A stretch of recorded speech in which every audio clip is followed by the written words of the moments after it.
You are watching EAC News. Thanks for joining us. Now for a look at news making international headlines this Wednesday, the 22nd of December. Iran's Revolutionary Guards have fired ballistic and cruise missiles on Tuesday during war games in the Gulf, amid growing tensions with the United States and Israel over possible Israeli plans to target Iranian nuclear sites. Guards Chief General Hossein Salami says the use of ballistic missiles by the Revolutionary Guards Navy is a new concept, and they hit their targets with 100% precision.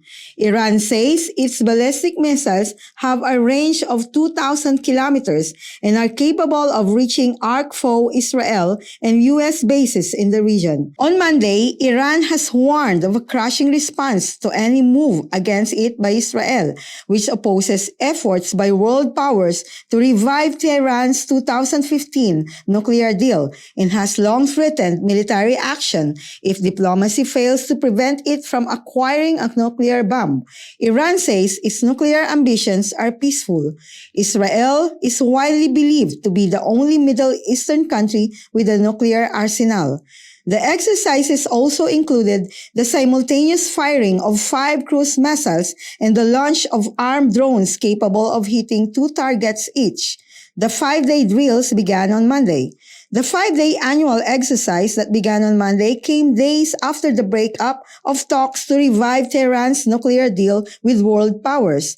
Iran has accelerated its nuclear advances as negotiations to return to the accord struggle to make headway. Israel has repeatedly threatened unilateral action against Iran's nuclear program. As the military exercise kicked off Monday, a top Iranian commander threatened that any Israeli strike will draw an Iranian response that targets all elements of the infrastructure used in the attack, an apparent reference to the range and accuracy of Iran's missiles. Bridge collapses into a river in Marana town, Santa Cruz, central Bolivia on Monday as heavy flooding sweeps road away. The heavy rains have also damaged dozens of houses and crops. Santa Cruz authorities have not reported deaths. A footage on Tuesday shows flood water had not receded in parts of Malaysia, with search and rescue operations continuing. One of the worst-hit neighborhoods, Taman Seri Muda, in the country's most populous and richest state of Selangor, still saw vehicles half submerged after initially heavy rainfall had started on Friday. Selangor Chief Minister Amiruddin Shari has confirmed on Tuesday at least 17 people in Selangor state had been found dead, but is not certain if all the deaths were flood-related yet. 8 Malaysian states have been hit by the floods this week, displacing more than 70,000 people, according to the National Disaster Management Agency. Malaysian Prime Minister Ismail Sabri Yaakob has acknowledged weakness in flood management as the blame game began over the slow response in the country to one of the most devastating floods in recent memory.